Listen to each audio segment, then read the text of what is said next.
I started watching Veep. Have either of you watched this? Not yet. Not. Oh, is it on your short list, Mike? I Or don't think long I've list? I don't think I've ever officially put it on my list. Okay. It's something that I've considered though. I was just looking for like the next potential funny show I can watch after living in a post Brooklyn Nine-Nine world. Right? Mhm. That was the last show I watched? I'm pretty sure it was the last show I watched. Last new show I watched. And I don't know. I've had other people before tell me it's a good show. So I wanted to give it a shot. So I'm like, I think the first 7 episodes in. It is funny. The first season is a little, when did it come out? I feel like it's a little outdated. Probably. I mean, Just like joke wise, like it's like, yeah, some of that stuff is whatever. When did it air? 2012. Yeah, that sounds about right. But I mean, it's enjoyable so far. I'm enjoying it. I think the cast is pretty good. I know. yeah, why I want to watch it because I like the cast. Yeah, it's a good cast. I there are at least 1 or 2 other people I know are on the show that haven't shown up yet, so I'm curious to see how they get folded into the mix. So, but I'm enjoying it. I think it's something I'll at least see through for a little bit. I think it's like 7 seasons long. I don't know if it's still on. Is it still Pretty on? sure I it's believe it's over. Oh, it's over. Okay. So we'll see if I make it through 7 seasons. But I think if I stick around for the first season, I'd be. I think the show would have to fall off pretty hard for me to bounce off of it. But it's pretty good. Having a good time with it. I don't know if I pretty good. don't know if I'd say like recommend it yet. Like if it's something you were already trying to watch, go for it. But I have to get further before I do that. The real show that I want to start watching is Severance. But I started. did you start it? How far into it are you? 5 episodes. Okay. Are you enjoying I it think I'm so like far? halfway through the first season. I don't know. Yeah. So I Ooh. watched the first episode when it And came out. and it's not like a bad I don't know. It's like I don't know what I can say about the show. I got you. Okay. So I watched the first episode I think close to when it came out, because I was just looking for something new to watch on Apple TV. And I was intrigued by what was going on, but Jen was like, yeah, I'm good with this, at least right now, because it's like, you got to be in the mind space, I think, to watch that show. And Yeah. I haven't found myself in that mind space yet, like with free time. So, but it is, especially with the new season here, I don't want it to get spoiled for me, because I think that would ruin the show's. I just like happened to have the TV on like probably an hour ago, and they were showing a commercial for the new season, and it was like a recap of the first Oh season. no, yeah. So So they just did like a thing in New York. Did either of you see that? It's pretty ridiculous. I I I know a thing happened, but I didn't pay attention to exactly what happened. But like it was a really, in my opinion, fun and cool. What do you call those outdoor kind of advertisement things? I forget. I feel like there's a name for that. What they're Activation. doing. No. Like they had the cast kind of pretending like they were working, right? Like Yeah, in a outdoors. clear yeah. box. I think it might be called like an activation. At least like on the other side, the internal side. I think that type of. Well, I mean, like in real life, that kind of advertisement is called something. I just don't remember what.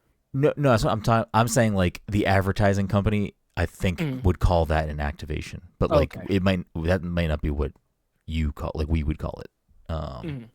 But yeah, essentially they had them in a glass cube, and it was the actors like in there. And I want to say they were there for like 3 hours from the thing I read, and it was just in, I think, Penn Station or one of the train stations in New York City.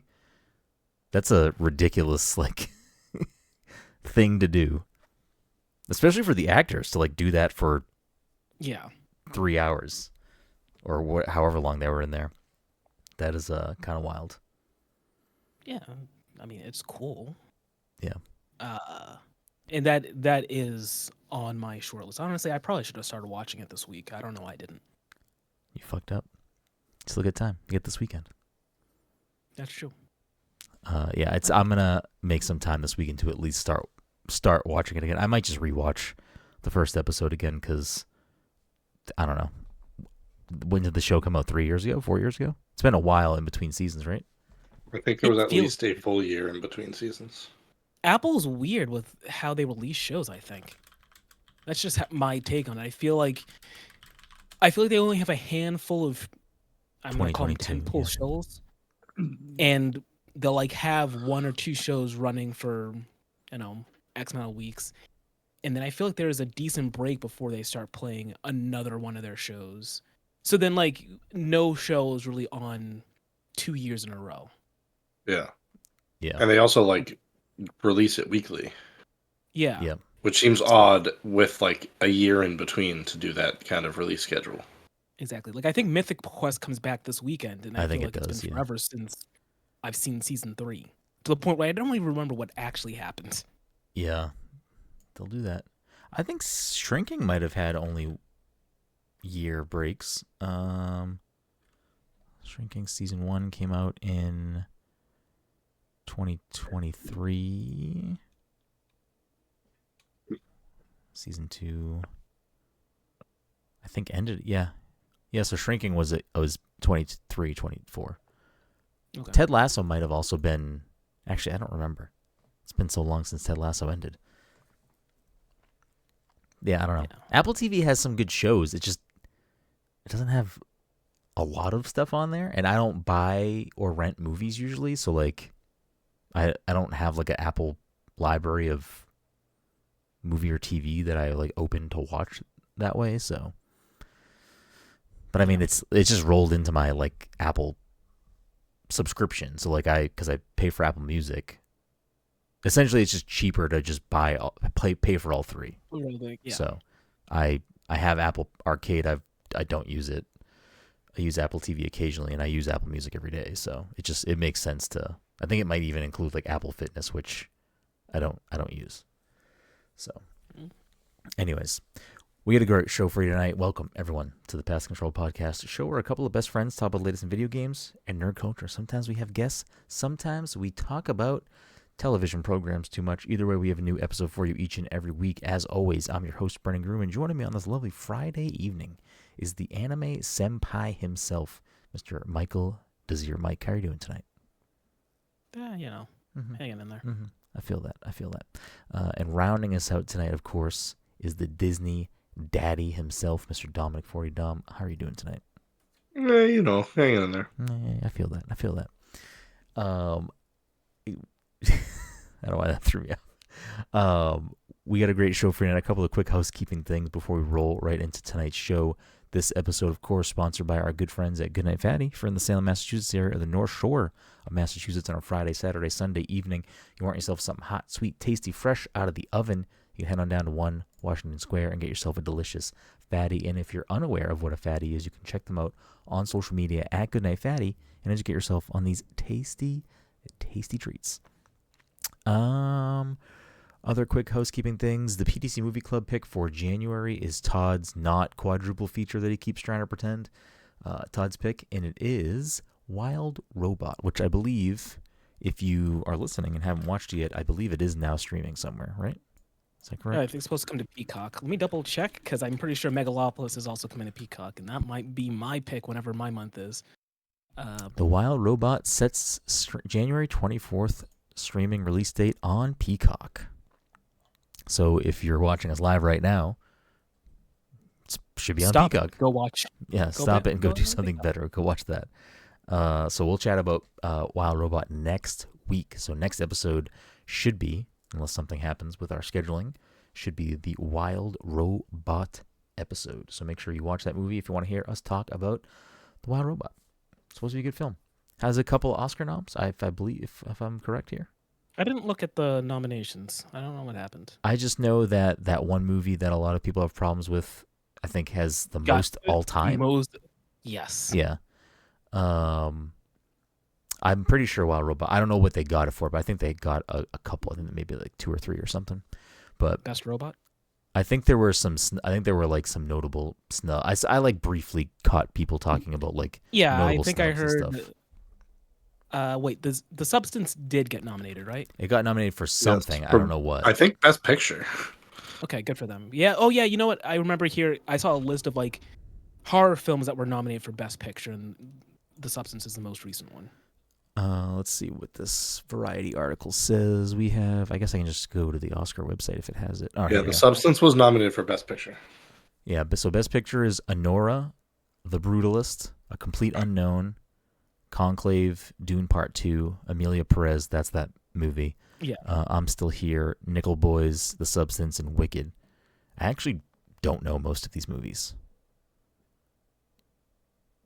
Best Director. I mean, are there any other categories you want me to say while I'm on this page, or? No, I'm not super dialed in this year, because Sonic 3 didn't get nominated, which is a huge shame. Thanks. Well, let's find actress in lead Neither was role. Craven. Another dropped ball. Actor in a supporting role. Actress in a supporting role. Adapted screenplay. Original screenplay. Wild Robot is up against Inside Out 2 and Flow. Which one was Flow? The cat one that I don't think there's any spoken word. Oh. I think that one won Golden Globe. Golden Globe. Wild Robot is also up for original score. You really liked Inside Out 2, though, right, Dom? Inside Out 2 was good. I mean, out of these animated feature films, Flow, Inside Out 2, Memoir of a Snail, Wallace and Gromit, and Wild Robot. I only saw Inside Out 2. Have you seen any of these, Mike? Only Inside Out 2. But, I mean, people go to bat for Wallace and Gromit. I feel like it's a strong contender. I mean, I've only heard good things about Wild Robot, too, so, I mean, I think that has a chance just based on hearing people talk about it. Oh, shit. Better Man fucking nominated for an Oscar. Best Monkey? Oh. Best visual effects. Oh, okay. And you can't even say Best Monkey because Kingdom of the Planet of the Apes is also nominated. Was that this year? Or last year? Apparently. Holy shit. I mean, I kind of remember, and now I think about it, yes. It came out, and I didn't watch it because I didn't watch the 2 before it. I think the only shot that I'm going to call right now on the Oscars, maybe we can do an Oscar game closer to the Oscars for some bonus points if I remember to do that. I feel like Wicked getting production design is maybe a lock. Who's it up against? Wicked, Nosferatu, Dune Part 2, Conclave, The Brutalist. Does Dune use a lot of practical effects? I think so. I feel like that was talk. I mean, a lot of it's just the desert, man. Yeah. I'm only saying that with Wicked because I'm pretty sure a lot of the set design for Wicked is like actual, like they created the stuff and it's not CGI, which I think is kind of wild. Yeah, that's pretty cool. Yeah. Like some of the stuff because we watched like, I don't know, some special that was like talking about the movie itself, the bones of the movie. Did you buy like the Blu-ray and get like all the special features? What happened? Mike, you're reading the fucking book right now. Holy dooly. Yeah, there's a whole Wicked They made it renaissance. their whole thing. The movie's not bad. It was a good movie. I enjoyed it. I'm not saying it's not a good movie. I haven't seen it yet, but to go all in so quickly. She really enjoyed it. No one mourns the wicked. No one mourns the wicked. Dom is correct. So yeah, that somehow was housekeeping. Before we roll into tonight's episode where I'm going to start trying to say a little up front maybe what we'll talk about, just to kind of give the listeners at the beginning like a pace of where the show might go. But I'm only able to do this right now because Todd is not here. I know. Well, that's also such a bad idea because how many times is he going to say like, all right, this is what we're going to talk about, and then we're going to talk about like, I don't know, Cars 4 for an hour. I know. Well, listen, if you're especially if you're a long time listener or multiple time listener of the show, you get what you come for, and it's not what we say it is most of the time. So I will disclaimer it. We're gonna maybe talk about the Xbox Developer Direct and maybe talk about the Switch 2. If we don't get to them because we get sidetracked, I mean, I'm sorry. You can come back next time. So we won't talk about those things. Anyways, but before we even get to those topics, what are you guys playing, watching? Mike, you watching anything, playing anything? Let's see. What am I playing? Not playing anything out of the ordinary. Have you finished Persona yet? No, I just keep going in there and then like seeing where I left myself saved and then running around doing something in that point and then turning it off. Right now, I think I'm still hanging out in Tartarus. I don't know what my end goal is. I don't know what I'm trying to accomplish. Do you have a lot left to do in the game? I can't imagine you do. It's not that I have a lot left to do in the game. I just want to. I'm trying to optimize what I can actually accomplish with the time I have left. I got you. Like I know I understand cannot maximize. I can't finish all my social links. There's like 5 or 6 that are just going to be unfinished, which is unfortunate because I think there's a certain persona I can only get if I had maximized a lot of those. How did you mismanage your time? What did you fuck up? I think I just wasn't aware of what people were available which days. Okay. So I got to a point where like, yeah, sure, I maximize all these people, but like the people I have left are all like, I have like maybe 3 weeks in game left, and a lot of them have overlapping days. So like, I can choose to do something with one person, but that means I can't do something with somebody else. Damn, gotta make those hard choices, Mike. Who's gonna matter? Yeah. What else? Anything else? Let's see. So Persona, Overwatch, Multiverses. Now every once in a while I do pop into Rivals. Like solo? It's just solo. Oh shit! Just play quick play and fuck around. Yeah. Have you picked up any? Have any other characters like piqued your interest? Or I haven't tried new characters yet. I probably should do that, so I'm not like locked into whatever 3 that I've picked so far. What I have found is helpful is I don't know what, actually forget what it's called in the game, but there's like a more arcadey mode that's I think just like deathmatch essentially.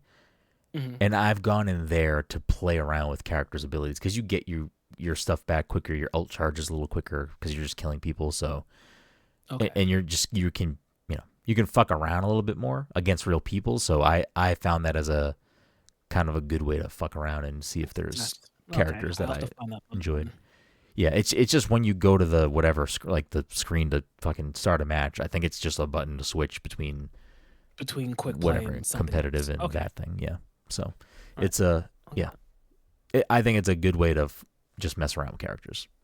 No one's gonna be. I mean, if someone's like you switch, then I don't know what they're doing in that mode. But switch, you're too good. You're killing me too much. Anything else been making it on your airwaves? So I started watching Sakamoto Days, and the new season of Dr. Stone came out, so I've been watching those 2 things. Did you read Sakamoto Days, or are you just picking up the anime? I'm just picking up the anime. That is Retired Assassin? Yes. Okay. Is it good so far? It's all right. I'm not quite hooked yet, but I think we're still in like the setting up phase. Okay. Dr. Stone, you've been on Dr. Stone for a long time, right? Yeah. That's not a new thing for you. That's not new. This is like season 4. Okay. How is that so far? I mean, fine. Like the manga ended a couple years ago, and I finished it, so I'm just watching the story. Okay, I gotcha. I know where things are going. Are they changing stuff, or is it just kind of a 1-to-1? I haven't noticed any super crazy changes. I mean, they might have modified something, but if they did, I don't remember it because at this point, I'm a few years out of whatever's occurring. Yeah. What is like the crux of Dr. Stone? I don't think I know anything about that. Basically, at some point, everybody on the planet gets turned to stone. Like everyone's just frozen solid as statues, and then 3,000 years later, more or less, one guy gets unpetrified. He becomes human again, and he's like a super smart high school kid, and he's just working on bringing everybody back to life. And he just gets nicknamed Dr. Stone? He's not actually Dr. Stone. Oh, okay. I actually forget. Like, at some point they name drop Dr. Stone, but it's not like somebody's name or title. It's just like, what do they call Dr. Stone in there? I don't remember. It's like not important. It's more like a fun joke, sort of like, and this is the Dr. Stone. I forget exactly what, but he's not Dr. Stone. Interesting. Okay, well, take your word for it. What about you, Dom? Playing, watching? I started watching Severance, like I said, and I have not really been playing anything this week, honestly. Been kind of busy. Yeah, I get that. I've been juggling a bunch of personal stuff too, but I've been making some headway on Metaphor ReFantazio finally, locking in. Hopefully, I want to say I don't actually know if I'm near the midway point or not, but I've made a lot of progress. But me making a lot of progress in this type of Atlas game is I'm at like the 40-hour mark, but I'm definitely on the over end of where I am at in the game and what the normal hour count probably is for that. So, but I'm really enjoying it now that I've had some more time to like really buckle down and play. It's really good. It continues to get good, and I don't even think I've hit the point where some people say, or some people have said to me, like, "Oh, you're gonna get to a point where the story just like hits a certain plot beat, and then it's just like a full-on roller coaster throughout the rest of the game of like, this is where this is going." And I already like the characters and story. I've kind of liked them from the beginning, so whenever that point happens, which I have a feeling I think I know when that is going to be, based on the in-game clock and what my current mission is. I think I have a feeling where that point is going to hit, but yeah, I'm really enjoying it. The combat system's super fun. The characters and world are great. The music's so good, and the deeper I get into it, it's just like I still am finding myself doing pretty much every side mission and trying to min-max.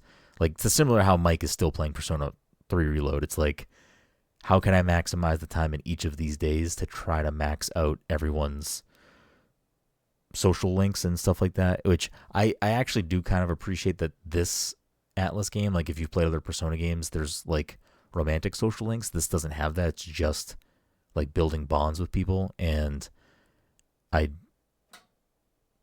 mean, for this game at least, I like that romantic aspect is not there, because I don't think it needs to be there just based on the story they're telling. That's not what's going on here. FYI, I am hoeing around in Persona 3. Like, anyone that I maxed out that I could romance, I'm like, yeah, I'll be your boyfriend. I don't know how that's gonna pan out for me in the future. I don't know if it's gonna like bite me in the ass, but I'm just like, yeah. Well, that's what I was gonna say. Like, if you do that in Persona 5, you get the Valentine's Day scene. Yeah. I don't. Is there something like that in 3? I have no idea. I don't know. I have no idea, but we'll find out. Do you have a favorite confidant in that game? If it's a spoiler to say their name, then favorite confidant or favorite romantic. If they're different, then they're different. I had a couple confidants that I don't think they're called confidant. I think they're just called social links in this one. Okay. They're just like people that you hang out with. I had 2 that I liked. There was like I forget. How far did you get in Persona 3 at all?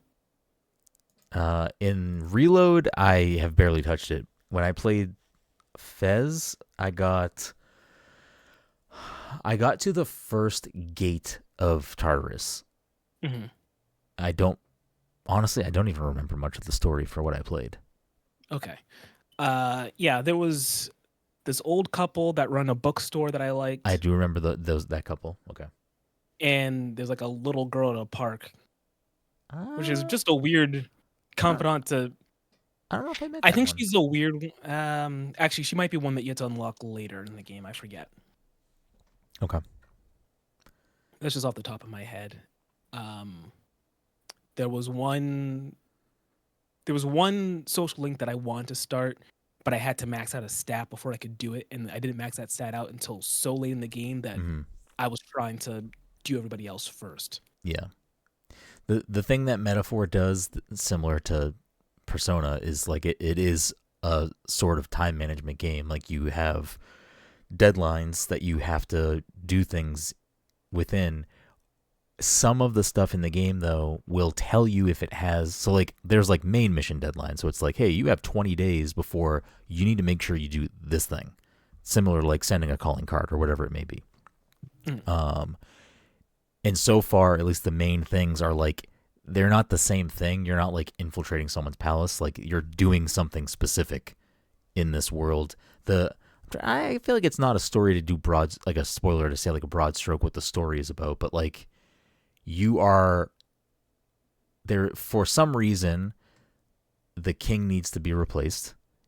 I won't say like I won't go into details, but for some reason the king needs to be replaced, and the way that it's gonna happen is essentially kind of an election, but not really. It's a little bit more of like a popularity contest, and you're the protagonist is in the running to do that for their own reasons. Other people in the running to do it for their own reasons. So at least this portion of the game, I don't know if the whole game will focus around that specific thing, but the deadlines right now are sort of like pivotal moments in, it's not even really a campaign, but sure, like to call it your campaign. Like you're trying to do a very specific thing before something happens. And I'm getting close to the thing, and I'm assuming that might be where things maybe take a turn and whatever. But so yeah, you're doing all this stuff in between. Some of the missions and side missions within those like chapters, for a bad descriptor, have deadlines within them, where it's like, oh, you need to complete this side quest within 10 days or it will not be available anymore. But some of them don't have that. So I do like that it like gives you that, like, hey, if you are trying to do all this shit, like this is, you need to prioritize this stuff. Part of the mechanics of this game involve like anxiety. Like there are actual anxiety mechanics in combat, and I think the producers of the game also like sort of wanted to make you feel anxiety about like prioritizing your time and trying to get things done. And I think it's not possible to do everything on purpose, I think. Or maybe not. Maybe that's not actually true. Maybe it just feels that way. But I've been primarily prioritizing anytime one of my social links is like, hey, we can fucking up this handshake. I'm like, oh no, like that's the thing I'm doing today. Like I'm not doing something else. I want to make sure that my handshakes are maxed out. So we'll see if that's the right way to play the game or not. Yeah.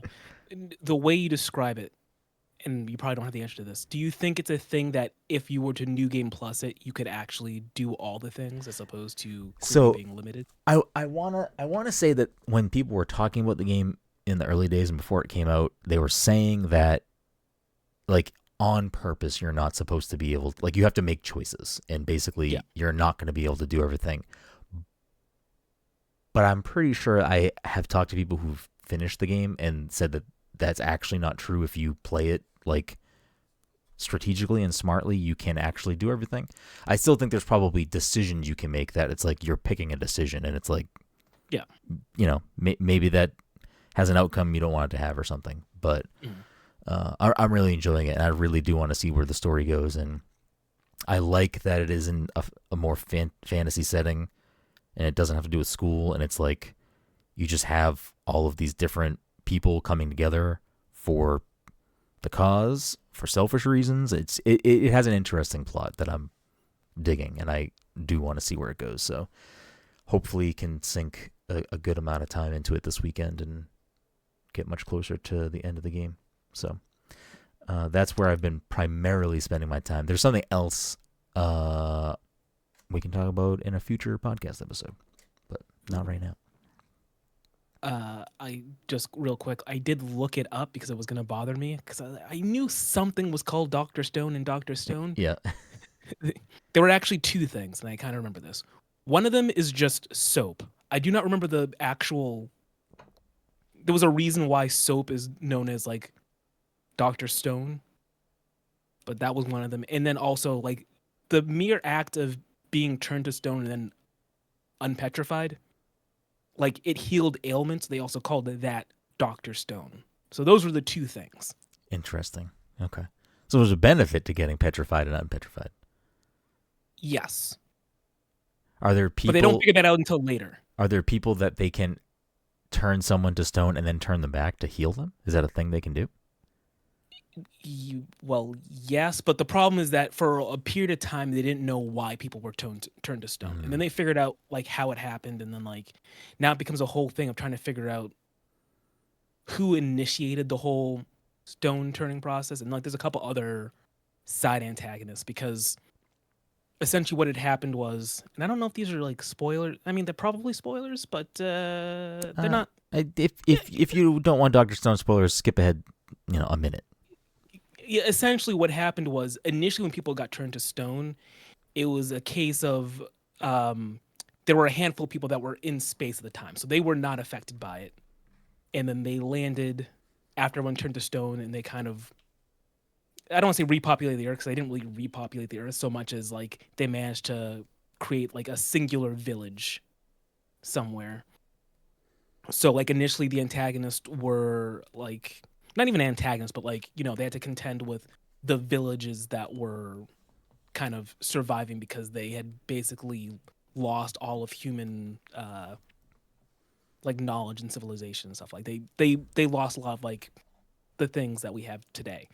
Okay. And then there's like some people that were revived that ended up being assholes, and that was the whole thing.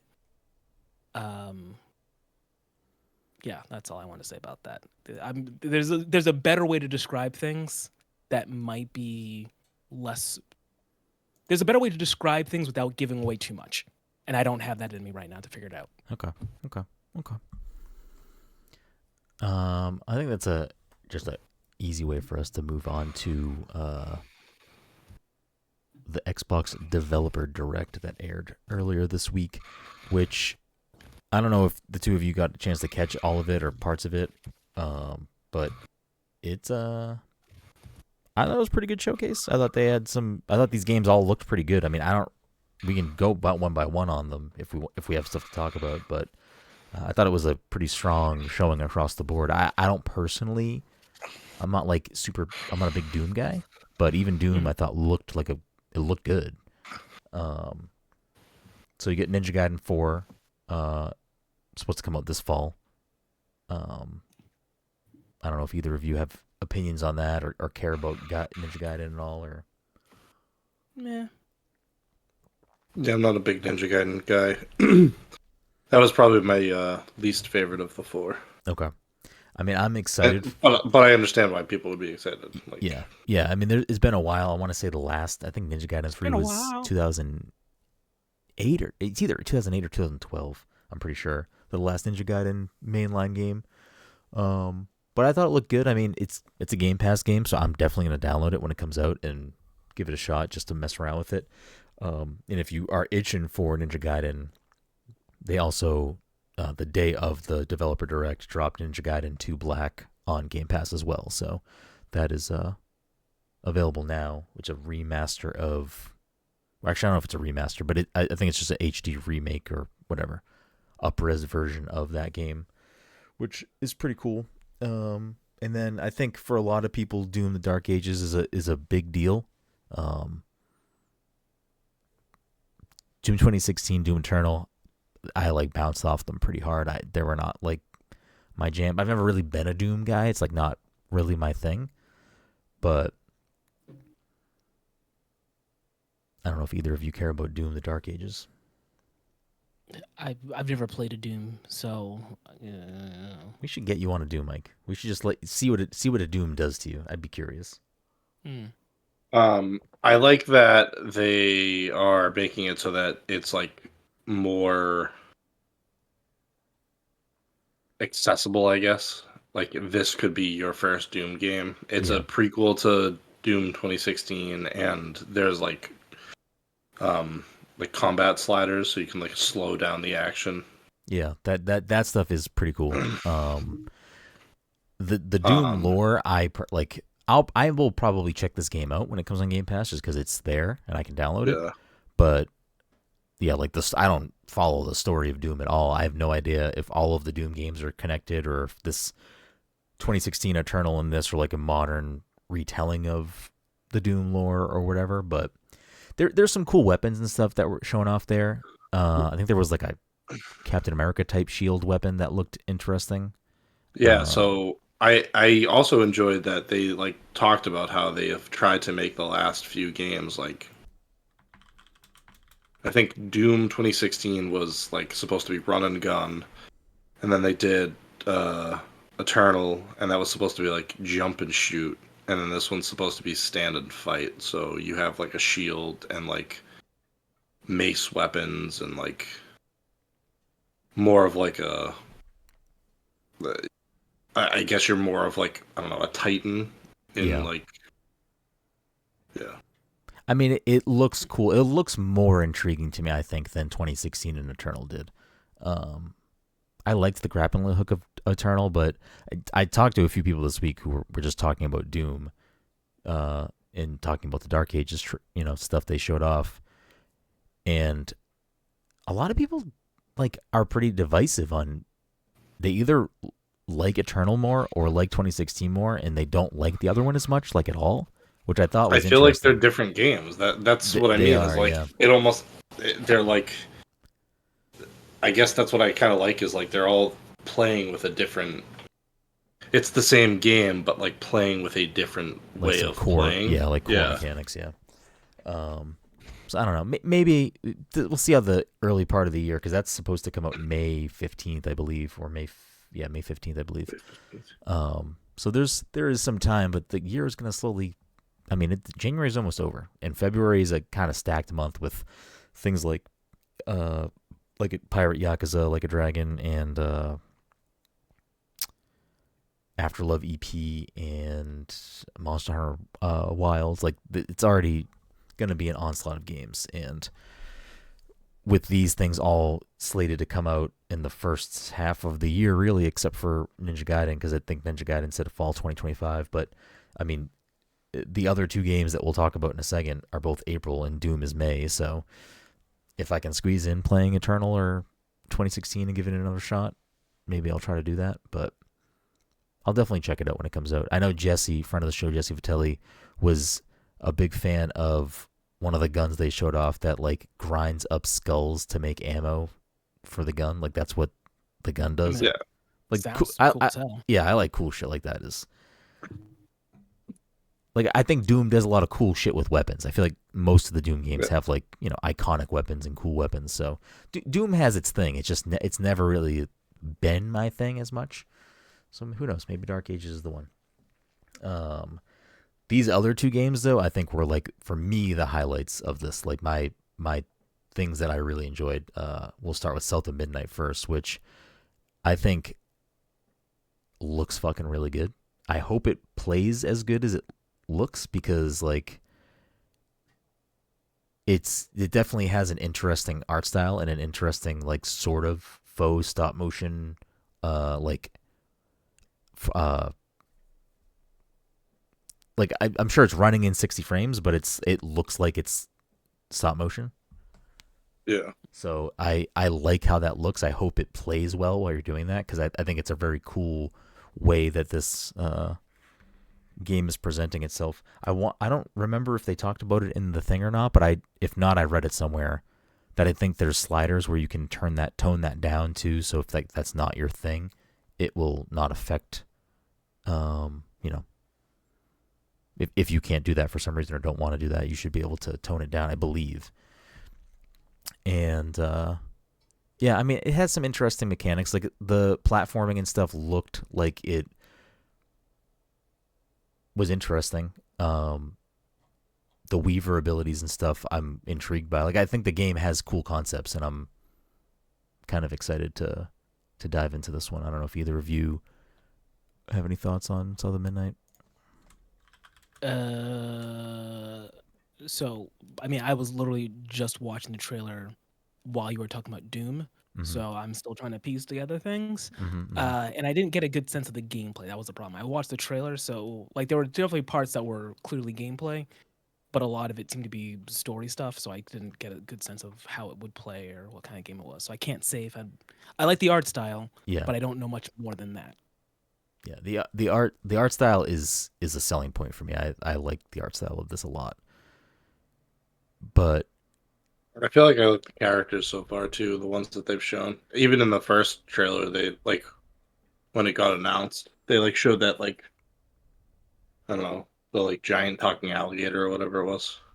It's like a giant like mudfish. What are they called? Oh yeah. Yeah, There was an alligator that was chasing them. I think in the first trailer.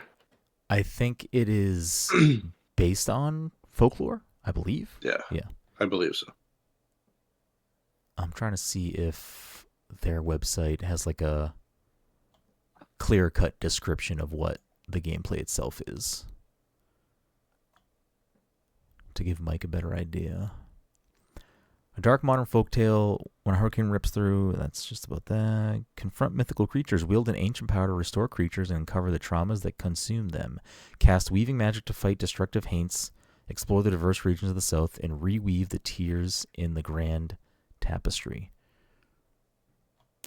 I mean, I would watch the full. I think it's like an 11-minute section of that direct. I would watch the whole thing because they do go into the gameplay a little bit more. But it's an action adventure game, so it has, platforming, it has combat, and the weaving stuff is interesting. So the midnight gameplay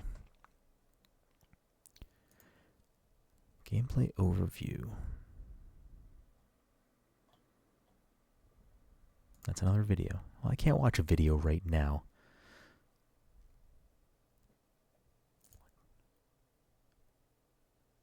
I don't know, Mike. That's right. Yeah. I'm excited for it. I think it looks good. I think this is going to be a sleeper hit of the year. I think that people who don't have it on their radar will be... I mean, if the game is good, which I have high hopes for it, it looks like it's going to be good. So I hope it is. I feel like all of the trailers that I've seen for it have like nothing's like really stopped my interest from it. So yeah, I mean, even like I want to say when they first revealed it, it was like a very short cinematic trailer. It was like her in the boat. I think it was her in the boat talking to the fish. Or was it someone playing a guitar? Was there someone narrating it? Oh yeah, maybe that was the first one. Ooh, I do kind of remember that trailer. Yeah, like it like the presentation of this game from day one has always been very intriguing to me. So hopefully it can stick the landing because I have high hopes for it. So I think it'll be able to do that. People like the developer Compulsion Games. They've liked their other games, so I think I keep meaning to play We Happy Few. Yeah. But the big one for me out of these was definitely Clair Obscur Expedition 33, which is a new game, like a brand new IP, turn-based RPG that has really beautiful, like it's beautiful. Like I'm shocked at how gorgeous this thing looks in just like not even just the cinematics, but the gameplay and the combat. It has like interactive elements during the turn base, so you can I don't know how it functions because I have not played it, but similar to like a Mario RPG where you are pressing button inputs or Sea of Stars to attack better, as well as you can do it on defense to block or dodge attacks. But the camera, like the dynamic camera during combat, when you're like doing things and moving around, everything is just sweeping and moving so like beautifully. It's hard to describe. Like you just need to watch watch. You don't even watch the whole thing. You just watch a snippet of the like combat itself, and it looks so good. Like I cannot wait to play this game. And the story that they've kind of outlined for the game also looks super interesting to me. Like it's essentially every year, I don't know, some being there like changes the number down one. So, this game is called Expedition 33 because this creature has changed it to 33. So basically anyone in that world who is over 33 then dies.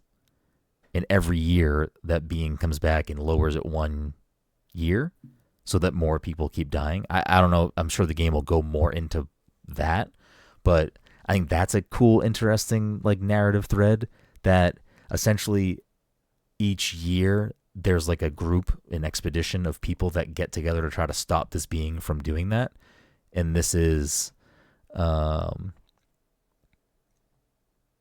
that team that's trying to stop it from changing to 32. So I'm intrigued by like that story is interesting to me, and I like good turn-based games, and it looks like it's gonna be really good. So I'm excited for this one, like very excited for this game. I don't know if either of you have any opinions or care about this one, but Yeah, I did watch again. I was watching the trailers while we were talking about something else just now. But this one did look pretty. yeah, it looks very I pretty. liked it reminds me because I didn't play Remake or Rebirth. It just reminds me of Final Fantasy 16. That's the one I was playing, right? In terms of like just like the combat, the way the combat looks, it's just a prettier version of that combat where you're running around, getting things, big numbers show up, Yeah, big explosions. I'm like, oh, okay, I can get behind that. yeah. No, it looks good. I don't know if you have an opinion on this one, Dom, or... No, I was excited for this one too. A lot of the like background stuff with the, I don't even remember what they're called. The like the other creatures that live there that like are older, and They there's definitely like had one a that name. you can like, yeah, I don't Oh remember. yeah, There's like and one then that like is like a yes, monkey and like walks around on a like, and then there's like one that you can like fly. I don't know. yeah, They like that. Those look interesting. Like everything looks really good. And then like the voice cast is good too. Charlie Cox, Andy Serkis, yeah, yeah. It Ben They got is a Ben cast. Starr.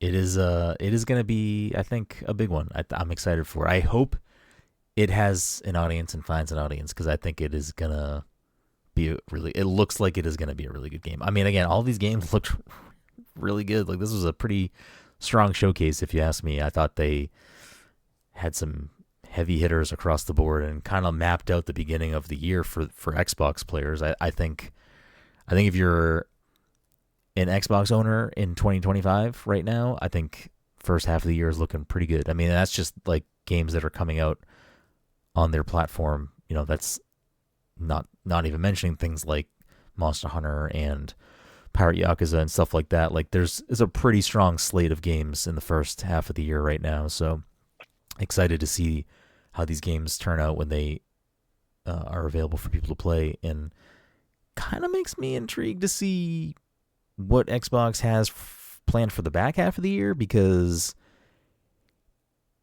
if they didn't have at least one other, I think, bigger thing for the back half of the year, I would imagine they would hold Doom, hold something to be like a more fall or holiday centric release for them. So Does Avowed have a date? oh, actually, Avowed is next month. So like that's another one. Like, Fable is this year.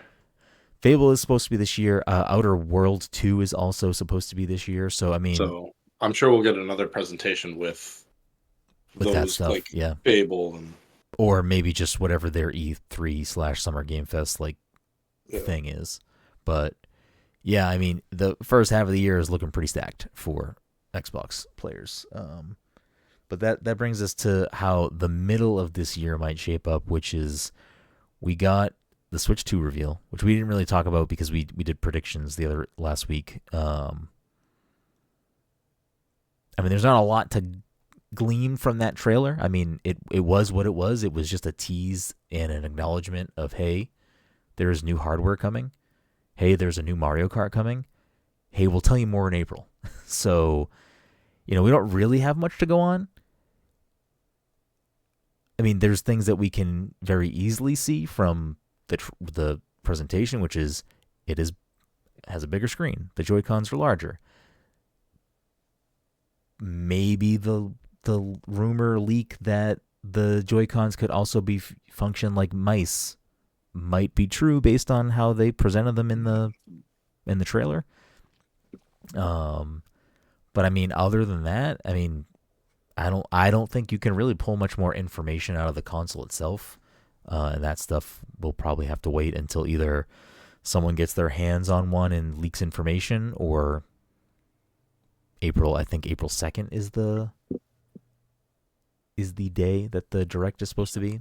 So, but I don't know if either of you care or have more things you want to say about like the console reveal itself. I mean, I'm happy that it is backwards compatible, which they did say. I mean, there was an asterisk. There will be some stuff that won't Mostly, be. Yeah. I think this. I would assume the things that are going to not be backwards compatible are going to be things that maybe were, I don't know, specific to like Joy-Con usage or like Labo or something like that. Like something that, oh, the Joy-Cons are bigger now, so like Labo attachments won't fit properly or something.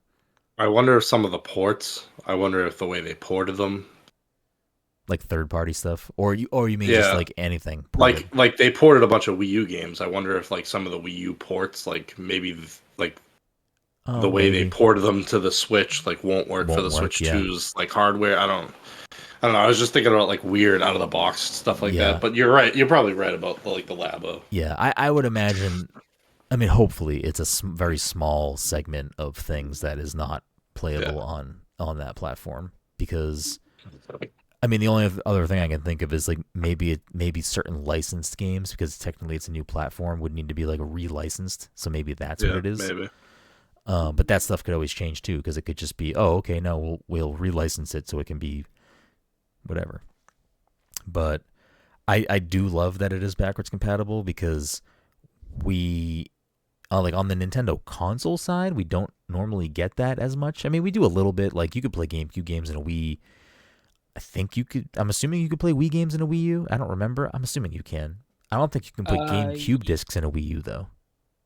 Right. That's why I kept my Wii, because I was like, oh, I can use it to play my GameCube games, even though I also kept my GameCube. So I don't really know what my end goal was.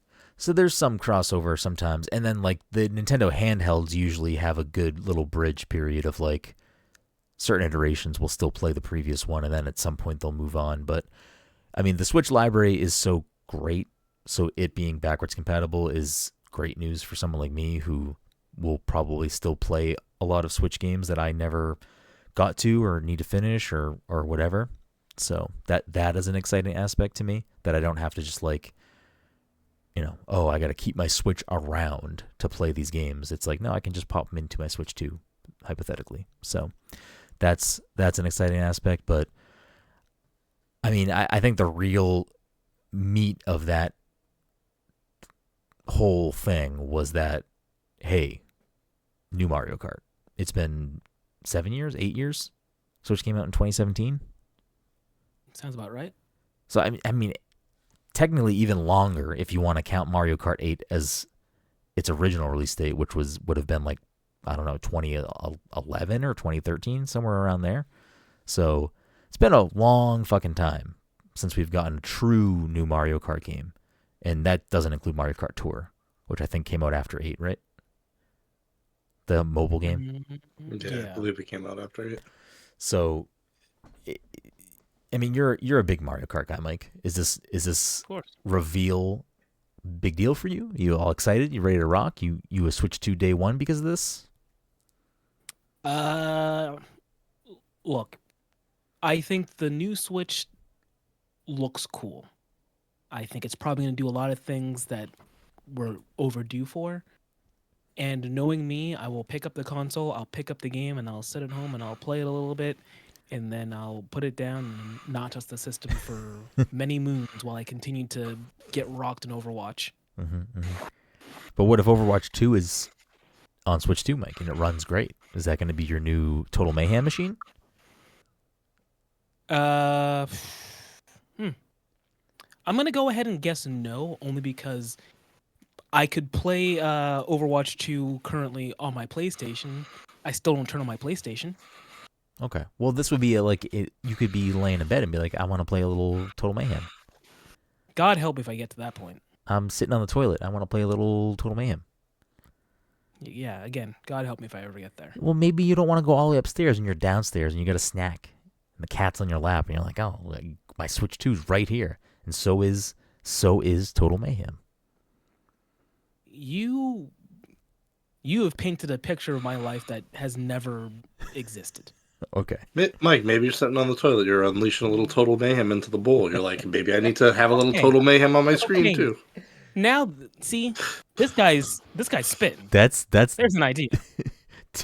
2 times the total mayhem, Mike. Can you handle that much mayhem? I don't think the world can handle that much mayhem from me. What do you? Isn't the isn't fucking is his name Mayhem in the fucking commercials? Yes. Oh yeah. I couldn't The think of Vulture? the Vulture. I was trying to think of his name in Brooklyn Nine-Nine, and then I was trying to think of what he says in those because I think he says like a line. I think he says like, you know, Yeah, mayhem like me. Something. yeah. I don't know. Anyways, that's Mike on the toilet with his double mayhem fucking Yeah. Anyway, sandwich. what was your actual question before it was like watered down with fucking nonsense? I don't know. I mean, Samurai in the chat said that's why we call him Mario Kart Mike, and that is definitely now one of your new names, your Mario Kart Mike. So It won't stick. Anyway, I will free it by next week. I mean, new Mario Kart looks good. I mean, it's Mario Kart. Like, I would never. If you asked me to like list out my favorite games, I don't know if I would remember Mario Kart, but Mario Kart's just going to be there anyway. Like I'll just forget and then be like, oh, Mario Kart, cool, and I'll get I it. kind of hope it's not a new Mario Kart, and it's just Mario Kart 8 Super Deluxe.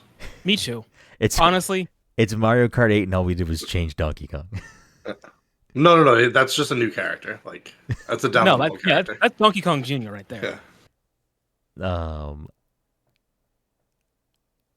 Have you dissected the trailer or read people's thoughts on what they are trying to decipher based on the very little gameplay we've seen? Wait, about the console or about the game? The console stuff, I think people are still just going off the leaks that were put out there because again, they don't really. Sure, maybe the port can show you like, oh, that's actually a blah blah blah USB drive. I don't know. I'm not into that. I have no idea if that's possible. But I mean, I don't think anyone can really tell. I mean, it's a digital thing. Like it's not you can't look at that screen and say like at a 4K. You can't do that, can you? Probably not. Yeah. The best. At most, I think people are trying to determine the actual screen size based off of the video. Yeah. And things like that. Yeah, which maybe you can, but I'm assuming that whole video is a 3D representation of the console. Yeah, I think it's a digital render. So like, of the actual thing. Does that mean that's even the actual size in the thing? So I mean, I don't know. That stuff is a little less intriguing to me, to be honest. It really is. You know, again, in everything they show on the Mario Kart thing can just be super early or can be whatever footage that doesn't actually represent what the final thing looks like. But I do think that there's stuff to kind of pull away from that, at least, you know, and theorize what they might be doing. Like people counted the amount of starting lines and say, oh, there might be 24 people in races here. I mean, people kept trying to point out like, oh, the track looks very wide. So like, is it open world? Is it 24 people? The Yoshi what would open world Mario Kart be? People are weird. Yeah, I mean, I ready? Go, and you just fucking drive. I don't know. I guess I did 3 laps. I win. I wonder. They could just be like maybe there's like a social, there's like a crazy taxi mode. Maybe there's like a social hub mode where it's like you can just drive around in like a big thing with friends or whatever, or maybe there's like some tilt controls. Yeah, that's all I'm gonna use. Or maybe there's like a single player mode that is a little more open or something. But I mean, the little Yoshi food stand thing also looks like a rest stop with like maybe a gas station there. So like there I think potentially, but also like that could just be set dressing for the course. It doesn't need to be anything more than it is. One of the things that I noticed, and I didn't really see many other people talking about it, so I don't know if other people have noticed this or thought about this, but at least in like Mario Kart 8, you could customize your vehicle a lot, different tires, whatever, like gliders, all these things. But from what I could notice when I quickly looked, I didn't like go super into detail. None of the parts in Mario Kart 8 are like branded with in-game Mario Kart themed things where it's like you see how they have all these fake Mario Kart companies within Mario Kart where it's like 1UP Fuel and Luigi Tires and all that type of stuff. The tires in Mario Kart 8 all say Mario Kart 8, or it might just say Mario Kart on them. But I kept skimming through frame by frame on the Mario Kart stuff in this trailer, and like Mario's side of his car says 1UP Fuel on it, and it says something on his tires. On Luigi's window on the front of his car, it says something. I don't know if it says Luigi Motors or something like that. And then it also says something on the spoiler of his car. So it's like, it could just be how they're designing the carts in this game. They could just be that way. Or maybe it's like, maybe there is some more depth to, maybe you unlock parts and like maybe there's like a different type of in-game store where you're like, oh, maybe there was like a deeper campaign mode where you're like, oh, I'm sponsored by Luigi Raceways or whatever. And like I'm unlocking stuff branded by that and it does specific traits or whatever. And, or maybe again, it's just fucking nothing. Or you can just customize your cart with stickers and stuff like that. But I did think that was interesting because normally those types of branding are not on the cart. They're just on the sides of stages. But yeah, I don't know. I'm excited. I mean, people are latching on to the DK redesign because it's the most visible one. But some of the other characters also have, I think, a more updated version of those. Like even Mario looks a little bit different than he has recently. I mean, Wonder's not a good example because Wonder had also its own very unique art style. But it is definitely like a little bit more of a refresh of some of those characters they showed off in the trailer. So I'm excited for it. I think Mario Kart's gonna sell well regardless, and it's definitely gonna, if it's a launch title, move consoles for them, I think, with not having to do much. Yeah, Mario Kart's just a good game to have if you've got a Switch. Yeah. My curiosity is Mario Kart 8 was such a massive success for them. It was like essentially 100% attach rate on the Wii U. Like it essentially sold as many copies as fucking Wii U's were sold, if not more. So people just bought multiple copies. I want to say the last time I looked at it, it had higher sales than the console itself, which is just funny to me. But it did that well. It was probably like 13 million on the Wii U. And then, I don't know, I think it's well over 30 million on the Switch. Like, it's a very successful game for them. So, I am curious, do they just make a new Mario Kart game with whatever they feel like making? Or is there going to be some sort of, like, gimmick? Or it doesn't have to be gimmick. I feel like gimmick is can be kind of a negative word sometimes when used to describe something in this way. Like, is there going to be a hook for this game? Like, Mario Kart 8 sort of kind of draw at the beginning was like the zero gravity courses, right? Like how you would like kind of the wheels would flip and yes, then you would yeah. hover. Maybe zero gravity is not the right word for it, but you know what I'm talking about, yeah. Yeah. So that was a thing in Mario Kart 8, which it didn't like change the game that much. I think it just made for more visually appealing like set pieces in the courses where you could be like driving on the ceiling and like the thing goes sideways or whatever. So it could be as simple as that. Like maybe they just have some silly stuff like that. It doesn't seem like they have a gimmick like Double Dash where you have two people on a cart. So I don't know. You think they're going to do something where it's like, yeah, maybe there's a mode that's an open world because they feel like that's the kind of what makes Mario Kart 9 or whatever it's called this new Mario Kart. Like, is there going to be a thing that sort of defines it? I don't know. Probably, if only because they established this console's backward compatible. So, like, if you're going to be able to play Mario Kart 8 Deluxe on this thing, if you're going to make a new Mario Kart, it has to be different. Or they do what would make no sense. It's like, oh, one of the few games that's not backwards compatible is Mario Kart 8. You must buy Mario Kart 9. I guess that's also like a distinct possibility. That would be crazy, but definitely not. I mean, it'd be crazy, and the thing is that I'm like, fuck, well, I'll buy it. I'm already here, might as well. Yeah, I don't know what the outside of the potential 24 fucking races, like, where are you gonna find 24? Oh, well, I guess you could play. I guess now they can actually focus on online support for things. Hopefully that's a bigger focus and fix for them with the Switch 2. Can you imagine being in a lobby with fucking 23 other chuckle fucks that just keep spamming, I'm using tilt controls? Is that really what we want? Is that what the world needs? I mean, it's not. Is it really worse than Fortnite and being, I don't know, in some place where everyone's doing stupid emotes? Now I need a I'm using tilt controls emote for Fortnite. That would be wild. That would be crazy. I don't need a real Nintendo collab. I just need that. just that. Just that one thing. If you can make it happen. If Sega wanted to be fucking dicks in that new Sonic racing game, they would have Sonic in the trailer be like, I'm using tilt controls. That'd be good. I forgot that was the thing, honestly. I forgot that's what Sonic sounds like. He also grunts like that at the end of all of his sentences. He goes, gotta go fast. I mean, he kind of does. Mike, he's too radical. He's too cool. He just had to like quickly jerk it at the end of every one of his sentences. Yeah, every single time. Gotta go fast. Hey, Tails. Hey, Tails, we gotta go stop Eggman. I don't know if that caught on camera.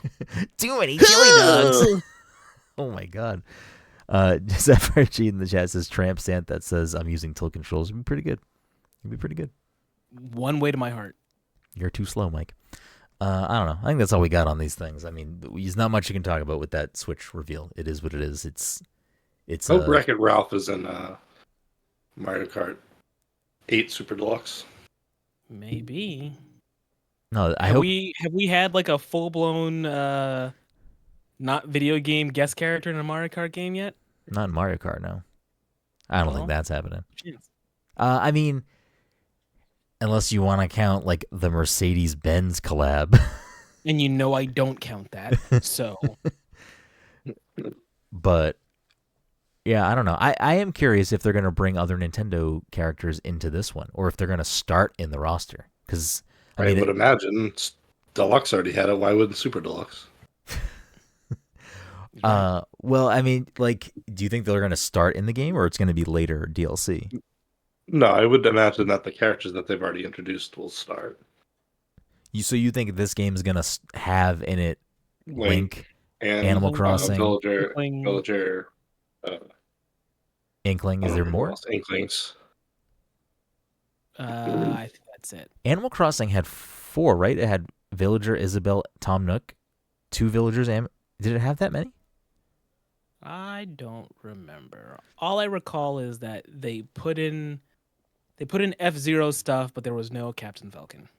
Well, he's too fast. He goes way too fast. Like those cars, they'd be those F-Zero levels are fucking cars good, in the game. What are you talking about? Was there Pikmin stuff? I don't think so. Now I don't even know. Mario Kart 8. Man, we're fake Mario Kart fans. I haven't played Deluxe in a while. Characters, Mario Kart 8 Deluxe. Let's see. So for non-Mario characters, we have 2 Inklings, Link, 2 villagers, and Isabelle. I didn't even know they put 2 Inklings. Well, yeah, boy and girl. Well, no, I didn't even picture it in my head. Oh. Yeah. I could have sworn. I think he's on the stage. Oh, he's on the stage. Oh, yeah, there's an Animal Crossing stage. I was going to say, I could have sworn Tom Nook was in Mario Kart. I mean, I like the Mario Kart 8 roster. I mean, you get the regulars. Mm-hmm. Then you get... And you got Pink Gold Peach, baby. Mike loves Pink Gold Peach. You got Metal Mario. You got Tanuki Mario. You got Cat Peach. You got all of Bowser's relatives. You do have all of the Koopa Kids. And the Bowser's extended family. You get Dry Bowser. You get Dry Bones. Baby Rosalina. Mm-hmm. I'm a big King Boo all fan. The babies. Oh yeah, all the babies are here. Yeah, everybody's here. Damn, are we gonna get Baby Wario, Baby Waluigi? Is that on the docket? Ooh, that's a system seller right there. Can we get get Metal Mario and Pink Gold Peach? Can we get metal versions of the main cast? Can we get garlic emerald green fucking Wario. Yeah. We need bronze Luigi. No, give Copper me Luigi in a banana costume. He's the king of second bananas. Anyways, Diamond Daisy. Oh, Diamond Daisy. Lock it in. Diamond Daisy would be pretty good. So then, what would Rosalina be? I don't know. Platinum. Okay.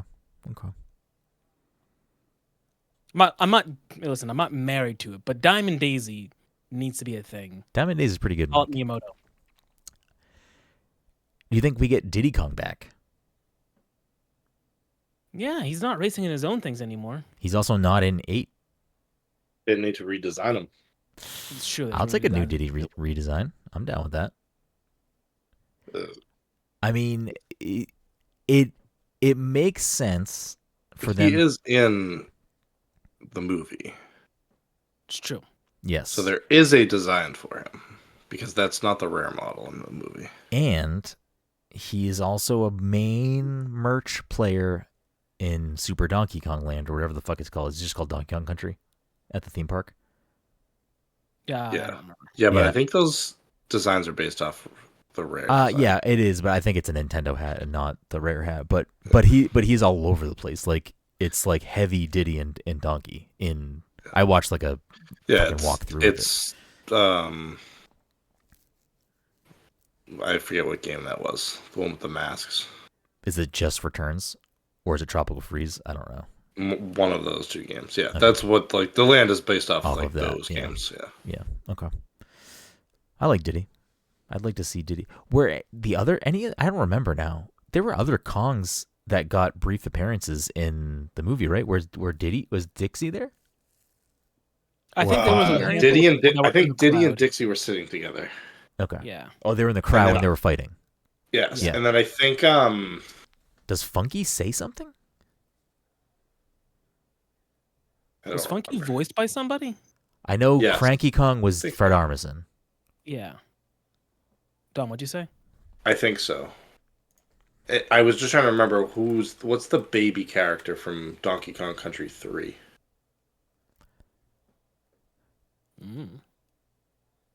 So I'm looking at a picture of it now. Is it not Chunky Kong? Is it the one from 3? I would have to.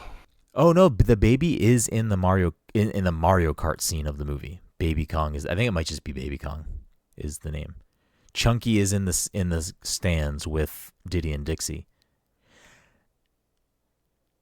The Diddy redesign is pretty good. I don't think I've looked at a still of this fucking character, but he's in a red and yellow star like jersey, Oh, yeah. tank top. Yeah, tank top. Like, it's a pretty good design. That's Chunky standing next to him. Yeah, in it's the Chunky. crowd. That's what I thought. Okay. Dixie, Chunky. Oh, Swanky Kong is in the crowd. Oh, my boy, Swanky Kong. Funky, and Kitty Kong. Kitty Kong. Okay. That might be the Donkey Kong Country 3 character. With Donkey Kong Country Returns HD out already on Switch and out of the way, with Donkey Kong Country coming to the theme parks, Donkey Kong redesign in Mario Kart, Kong's having a major presence in the Mario movie. Mm-hmm. I do think we are poised. I don't know if it'll be this year. No, it'll be this year. I need points. Yep. Oh, I forgot that was one of your things. I do think it'll at least get revealed at some point. I think it's happening. I think there is a Do for Donkey. Donkey Kong renaissance on the horizon. Anyways, I think that'll do us here. Let me get open Metacritic so we can play the game. But before we do that, thank you all so much for listening to this week's episode 455 of the Pass the Controller podcast. If you're a friend of the show, fan of the show, want to support the show, the easiest way to do that, freest way to do that, is to subscribe to us on your favorite podcast platform, Apple Podcasts, Spotify, wherever that may be, and leave us a quick 5-star review. It's super helpful, helps us continue to grow the show, and we appreciate you if you did that. If you have bucks kicking around and you want to spend them on us, you can do that in a few different ways. You can go to patreon.com/passcontroller, become a patron. You can subscribe to us on Twitch at twitch.tv/passcontroller. You can go to passthecontroller.threadless.com and get some swag. And yeah, I don't know. There's tons of ways to support us. Follow us on social media at passcontroller. We're everywhere. Twitter, Instagram, Blue Sky, wherever you need to be. If you're a live show watcher or you're a podcast listener, as a reminder, I guess if you're a live show watcher, the reminder isn't helpful to you. We do record the show live every week at twitch.tv/passcontroller. So if you want to catch us live, you can do that. If you can't catch us live, no worries. You can just search Pass the Controller Podcast on YouTube. If you want to watch the video version, it gets uploaded later that week. So you can check that out there if you can't catch it live. I don't know. If you want to see everything else we do, written articles, drink recipes, all that fun stuff, you can go to passthecontroller.io and see everything we do over there. Okay, so without further ado, let me pull up the scoreboard. Actually, before I do the scoreboard, just so this is on record on the air, because Dom had to cut it a little bit, the rest of Dom's predictions were... I think you just stepped out for the house predictions. Oh, wait, that's last year. What the fuck? Scoreboard. Here we go. For Switch launch week game, Dom had locked in Metroid Prime 4 Beyond. And for highest rated game according to Metacritic, Dom also locked in Metroid Prime 4 Beyond. So that's on the record now. As the scoreboard stands for the year, it's a three-way tie with 1 point apiece. We're going to play a favorite on this program, which is Gaming the Meta, a game where I pick 3 games. The cast has to pick what they think the Metacritic score for that game is. Todd's not here, but I'm going to text Todd so that there's 3 of you playing. The first game we are going to do is a game... it's the wrong version, though. We are going to go off of, obviously, the most reviewed platform, which for this... Oh, shit. Okay. Interesting.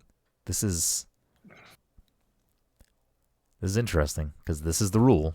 It's not what I was going to do, but it is the rule. We're going to go off of... We're going to do Doom 2016, but we're going to do the most reviewed platform, which is the Nintendo Switch. So...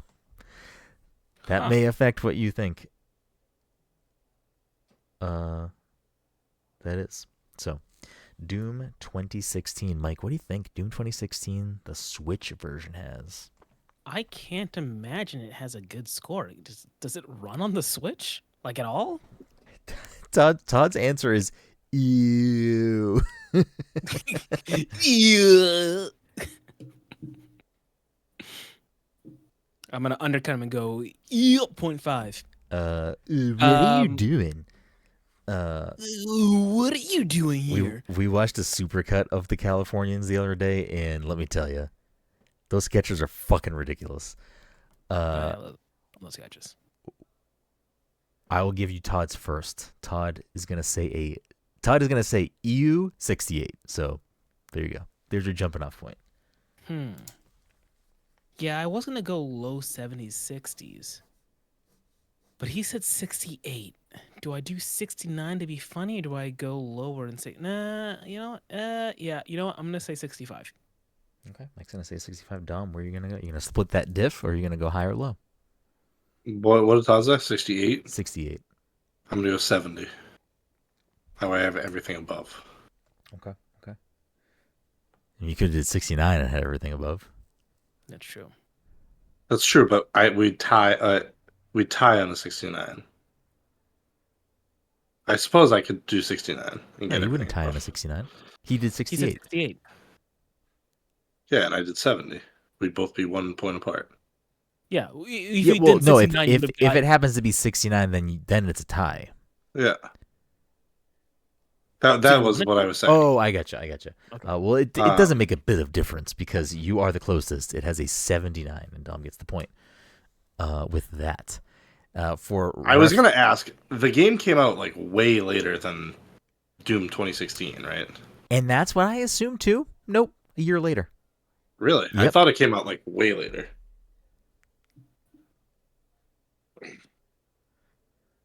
He's gonna be so mad. He goes, "Who got it?" So that gives Dom a point. That's gonna bump him up in the lead for the first time this year. Someone's taking a lead. Will it hold? Game number 2 is gonna be Doom Eternal. Let me text Todd, Doom Eternal, and I believe for this it is gonna be the PC. So the most reviewed platform is for the PC. So this is 2020's Doom Eternal. What do you think, Dom? I am gonna go.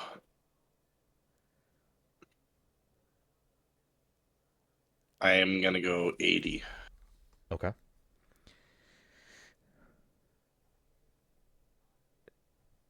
Todd said 88. I don't know how Doom games generally are. Yeah. So in my head before the numbers were thrown down, I want to say 85, but it puts me in a tricky spot because that puts me between those two, and not necessarily. I want to say 85. Todd said what? 88. Todd said 88.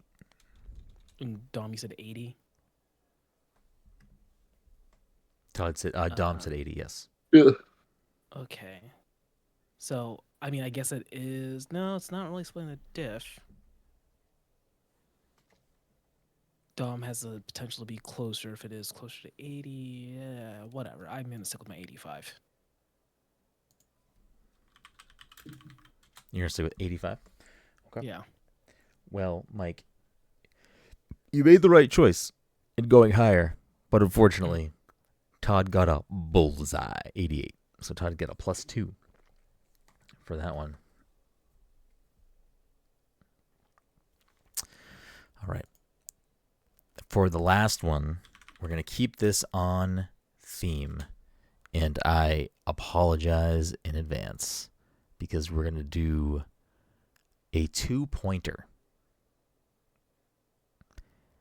What is the tomato meter and what is the popcorn meter for 2005's Doom, starring The Rock and Carl Urban? I mean, I guess this is technically, potentially a 4-point if you double bullseye, but...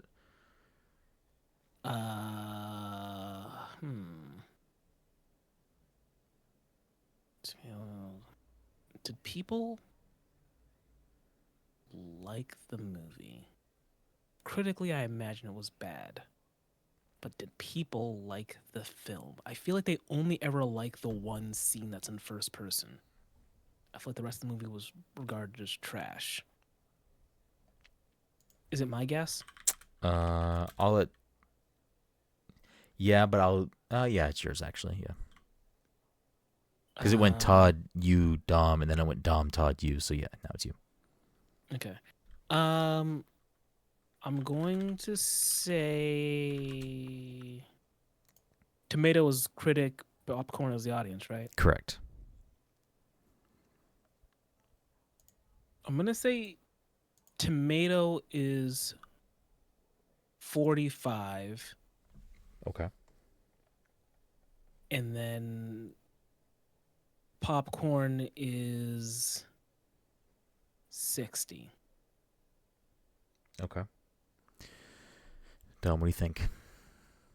I originally was going to say 50, 60. You sticking with that? 50, 60? I guess I'll go 50, 61. 50, 61. And Todd is still typing. Okay. So Todd gave a score and then immediately wrote, "Fuck, that's too high." Then immediately said, "Gonna be in the 20s." I said, "If you're changing, tell me right now."